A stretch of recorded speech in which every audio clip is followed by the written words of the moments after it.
बहुत कम लोगों का इस तरफ ध्यान जाएगा। जिस दिन निर्माणाधीन राम मंदिर की प्राण प्रतिष्ठा हुई थी, उसी दिन के बाद से भारतीय जनता पार्टी और पीएम नरेंद्र मोदी जी की विनाशकाले विपरीत बुद्धि काम करने लग गई। उसी दिन से विपक्ष मजबूत होने लग गया। उसी दिन से भारतीय जनता पार्टी का प्रचार उसी पर भारी पड़ने लग गया। मैं एक एक करके आपको समझाने का प्रयास करता हूं। जिस दिन निर्माणाधीन राम मंदिर की प्राण प्रतिष्ठा हुई थी, उसी दिन से बीजेपी आईटी सेल चारों शंकराचार्यों के खिलाफ सक्रिय हुई थी। नितिन गडकरी के खिलाफ उसी दिन गुप्त जांच शुरू हुई थी, जो आज भारतीय जनता पार्टी के लिए बहुत बड़ा, मैं ये कह रहा हूं, नुकसान साबित हो रहा है। इंडिया गठबंधन मजबूत होना शुरू हो गया। उसके बाद में चंडीगढ़ मेयर चुनाव में बीजेपी की फजीयत निर्माणाधीन राम मंदिर के बाद में हुई। इलेक्ट्रोल बॉन्ड, मैं ये कहता हूं एशिया का सबसे बड़ा घोटाला, ये भी निर्माणाधीन राम मंदिर के प्राण प्रतिष्ठा कार्यक्रम के बाद में हुआ।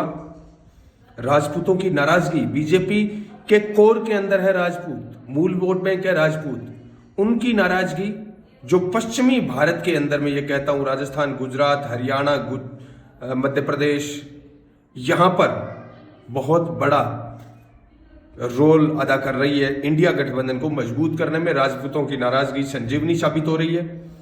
इसके अलावा 400 पार का नारा, जो भारतीय जनता पार्टी का खुद का नारा था, प्रचार का मुख्य हथियार था, वही नारा एसटी/एससी समाज को क्यों अखरने लगा और क्यों भारतीय जनता पार्टी को 400 पार का नारा छोड़कर यह सफाई देनी शुरू करनी पड़ी कि हम संविधान को नहीं छेड़ेंगे। सोनम वांगचुक अनशन पर बैठते हैं लद्दाख में, और आप जानकर हैरान रह जाएंगे कि ये देशभक्त पार्टी भारतीय जनता पार्टी पाकिस्तान का नाम सिर्फ इसलिए नहीं ले रही है क्योंकि जब भी पाकिस्तान का नाम लिया जाता है जनता को चीन याद आ जाता है, चीन द्वारा कब्जाई की जमीन याद आ जाती है, इसलिए अब पाकिस्तान का नाम नहीं लिया जाता। यह भी निर्माणाधीन राम मंदिर के बाद में हुआ है। इसके अलावा ताजा जो सबसे बड़ा मामला हुआ है, यह मंगलसूत्र वाला और घुसपैठिए वाला जो बयान था मोदी जी का राजस्थान के बांसवाड़ा से, उसके बाद में कांग्रेस के मैनिफेस्टो को भारतीय जनता पार्टी के समर्थक सुन रहे हैं, पढ़ रहे हैं, या फिर वो लोग भी कांग्रेस के मैनिफेस्टो को पढ़ रहे हैं कि यार मंगलसूत्र को बेचने की बात कहां हो गई। ये भी मैं ये कहता हूं भाषण मोदी जी का भारतीय जनता पार्टी के खिलाफ जाता दिखाई दिया, और आधी आबादी को लगा कि भाई यार वाह गजब हो गया। मतलब अपनी शादी निभाई नहीं, 7 फेरों की गारंटी आपने निभाई नहीं, और मंगलसूत्र दिलाने जा रहे हो आप। मंगलसूत्र से बड़ा प्यार है, मंगलसूत्र की अहमियत का बड़ा पता है आपको। मीम्स बनने लग गए, मारा मजाक मोदी जी का उठने लग गया। यह भी निर्माणाधीन राम मंदिर के बाद में हुआ, और ताजा इतना बड़ा कांड हो गया। मैं ये मानता हूं कि दक्षिण के अंदर जहां पर बीजेपी पहले से साफ हो रही थी, वहां पर इतना बड़ा कांड हुआ कि उत्तर में बीजेपी हाफ होने जा रही है।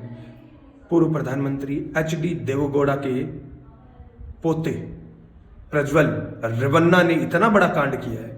2974 अलग अलग मतलब महिलाएं हैं, क्लिप मिली है, वीडियो क्लिप मिली है, और वही प्रज्वल रेवन्ना है जो 14 अप्रैल को मोदी जी उनके पक्ष में रैली करते हैं। कोई भी आदमी हवसी निकल सकता है, कोई भी आदमी इस प्रकार के कृत्य वाला निकल सकता है, इसमें मोदी जी की गलती नहीं है। लेकिन आप जानकर हैरान रह जाएंगे कि कर्नाटक बीजेपी के प्रधान है, प्रदेशाध्यक्ष जी, और कम से कम 10 विधायक बीजेपी के कर्नाटक में, उन्होंने लेटर लिख के अपने राष्ट्रीय अध्यक्ष को यह कहा था कि यहां पर आपको ध्यान रखना होगा, प्रज्वल रेवन्ना के क्लिप्स कांग्रेस नेताओं के पास में है, और अगर इनके साथ गठबंधन किया जेडीएस के साथ, या फिर इनके साथ आपने प्रचार शुरू किया, तो आपको लेने के देने पड़ सकते हैं। ये भारतीय जनता पार्टी के विधायकों ने लिख के भेजा था राष्ट्रीय अध्यक्ष जी को। दुर्भाग्य देखिए, जेडीएस के साथ गठबंधन भी हो जाता है। 14 अप्रैल को मोदी जी प्रज्वल रेवन्ना के लिए वोट भी मांग देते हैं, जेडीएस उन्हें टिकट भी दे देती है, और प्रज्वल रेवन्ना भाग जाते हैं। अगर वो सही थे तो भागे क्यों, विदेश भाग गए, जर्मनी जाके बैठ गए। और 2974 क्लिप्स जो मिले, आप जानकर हैरान रह जाएंगे, उनमें बीजेपी की महिला MP हैं, उनके घर में काम करने वाली नौकरानी है, 64 साल की नौकरानी है, बीजेपी IT सेल के लोग हैं, कार्यकर्ता हैं।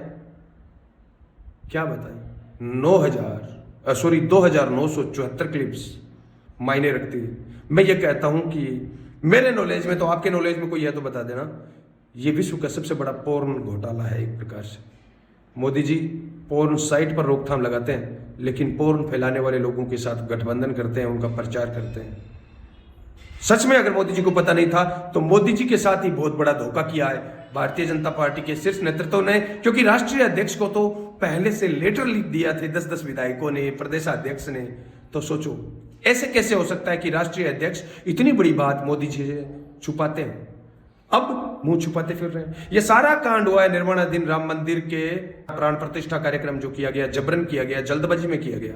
और उसी दिन चारों शंकराचार्यों ने कह दिया था विनाशकाले विपरीत बुद्धि, किसी भी निर्माणाधीन मंदिर के अंदर प्राण प्रतिष्ठा करना मतलब आपदाओं को निमंत्रण देना है।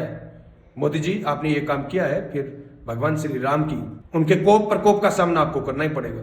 आपको क्या लगता है निर्माणाधीन राम मंदिर के बाद में ये सारे घटनाक्रम क्या बताते हैं? देश की मीडिया इस पर बहुत कम बहस कर रही है। मैं देख रहा हूं सोशल मीडिया पर भी इस मुद्दे पर बहुत कम बहस हो रही है। मैं मानता हूं कि आध्यात्मिक और राजनीतिक क्षेत्र के लोगों को प्राण प्रतिष्ठा कार्यक्रम के बाद में भारतीय जनता पार्टी की गिरावट के ग्राफ को बारीकी से देखना चाहिए। आप बताइए। वीडियो अच्छा लगा तो 5 से 7 दोस्तों को शेयर करें। धन्यवाद। जय किसान।